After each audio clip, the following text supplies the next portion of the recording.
I fell in love with it within 6 months. And a lot of it has to do with that, what you're saying, the passionate alumni.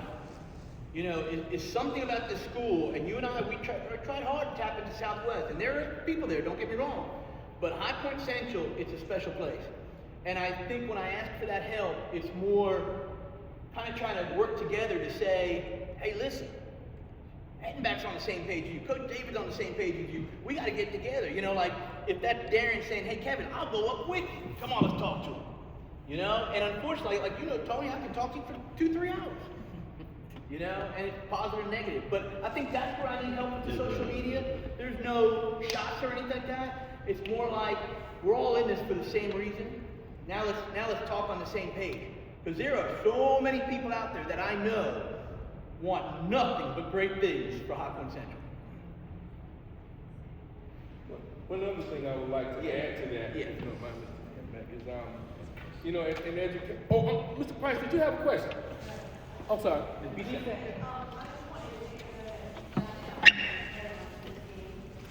year, and he is a junior. And I just wanted to thank you both so much for talking to them today. He came home, he was in good spirits, and I just think that was so thoughtful of y'all to address the young men that were really going to be influenced. They were wonderful young men, and you did an excellent job guiding them through that season, because it was tough. And every game that I was at, I was just amazed to see these young men continuing to persevere. So thank you for that. Yeah, I appreciate that. Thank you so much. We're on the right track. That's right. It's one thing that I just wanted to add real quick. It's I guess it's a school or academic term, but we're talking about vertical articulation, right? And we talk about how to create this great student. And so, like the high school guy, say this math, it's 9th grade math. You know, when you go down to the middle school, right? And the middle school math department is working with the high school math department. We're trying to get everything together, get these 8th graders ready for 9th grade. So to vertically articulate, you want to make sure that you're stacking and adding as much information as you can to the kids so that they can be successful. It's the same strategy that we have to use with football. The JV program promotes the varsity program. The middle school program, Ferndale, is it's paramount that we establish a strong middle school program so that when those eighth graders come to high school, that they're ready to compete. So you have to go back as far as you can and start preparing kids for the next level. Kind of vertically articulate, stack things, make sure that they have the information, the strength, the vocabulary that they need to be successful. And so football is so complex. It's just not guys out throwing footballs. Mr. Hook will tell you, it's so academic. I mean, we use math terminology, science terminology, all kind of terminology. We use everything we can to put these kids in the best position. And so just to throw kids out there with a helmet on and say, go win, it's not like that. Coaches are teachers. We're teachers first. And so we really want to make sure that as we are making these tremendous moves with the varsity program here at High Point Central, that we also put that same light on Ferndale Middle School to make sure that that football program has our backing. And I would love to see some of those guys come help us out on Thursday night. We'll be over there on Wednesday to help you out. Come to the football practice. We'll come see your football practice. It should be one football staff on Ferndale Boulevard.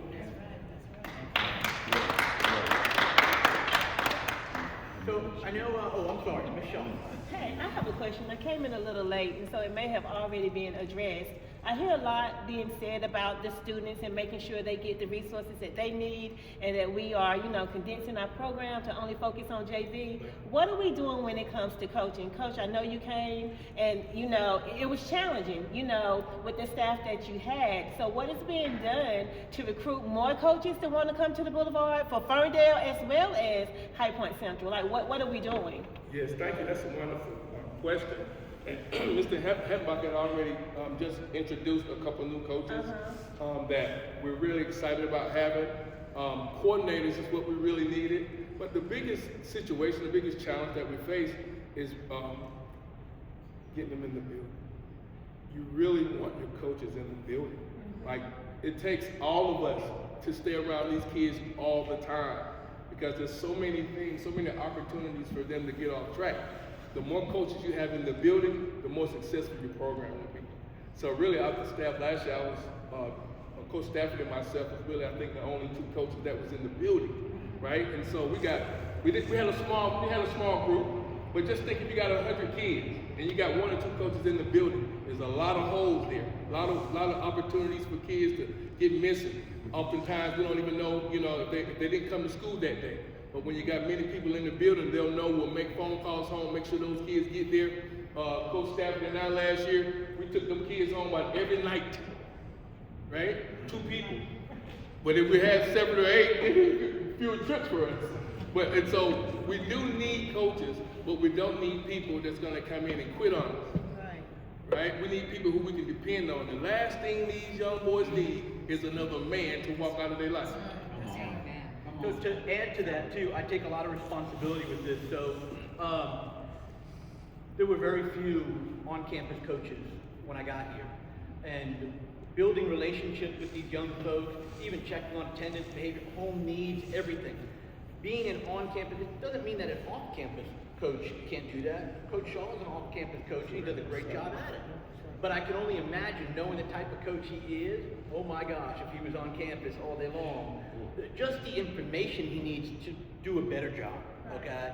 But when I have a vacancy come up, I typically go to that man right there, the athletic director, and I go, what's our most pressing need? I said, because I'm foreseeing a marketing position come up, okay? Well, I don't know. Hold up, all right, let me call HR. I got someone with this degree, what kind of magic can we work to get this person in the building? So it is very, very important for me to have as many coaches as possible on campus, but the number of coaches on campus has increased dramatically. The problem is sometimes with football is you get a head coach, you lose a coach, and some assistants go with them. Or they may not want to attempt another round, so to say, with the new coach. So what I'm excited about is, I don't want to say I feel like we're starting at ground zero. Last year was ground zero, okay?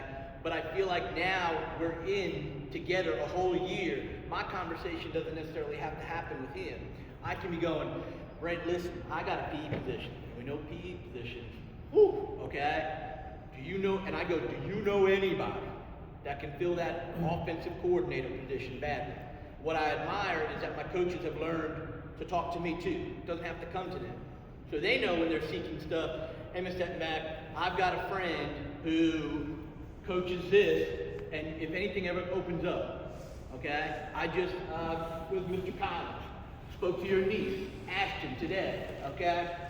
Ashton, I spoke to her today. Okay? Wonderful young lady. That's just having a conversation with him. Ashton now, who's a graduate from High Point Central, played under Kenny Carter. She's now in my Rolodex and ready to start as an upcoming assistant coach over the next year, give or take. She also knows that I'm already planting seeds to say, hey, I know you're a PE teacher in Alamance, but hey, what else can you teach? Let me tell you what we offer, and I'll try to find out some magic in the background. So 3.5 years ago, Mr. Hageman, Ryan, we were hiring 27 people within 3 weeks. Okay, now I lose a position, and I'm recommending someone within 2 hours of losing that position. So as a leader, 3.5 years, my Rolodex is getting thicker and thicker and thicker in the best interest of the needs of the kids.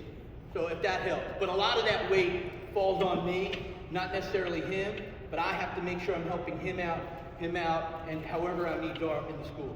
If that makes sense. We offered the opportunity to the staff today. Yeah. And since then we have 2 staff members, 1 male, 1 female, that wants to coach next year.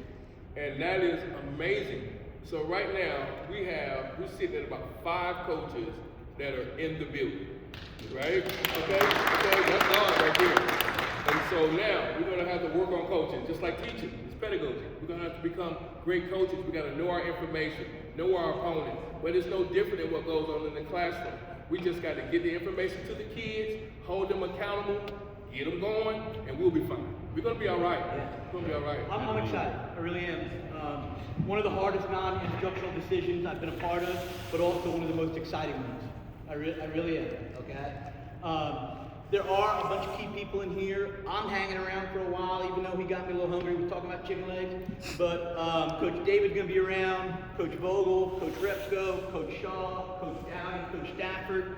I definitely got to pick Alan's brain a little bit, unless he runs out of here, and I'll be calling him tomorrow. But there's a lot of people in here. Come on up here, talk to us. If you have concern, we really do want to hear them. Because we may not know everything that people are feeling, and we may have missed something. But we invite everyone to be a part of this future here. Thank you, guys. One last thing. Look. It's all about the children. So anything y'all can do to talk to, pat them 9, 10, 11 graders on the back, to show your support to them kids, it's all about the kids. We're going to be fine. We just got to get them kids right. Thanks, guys. Go Vikings.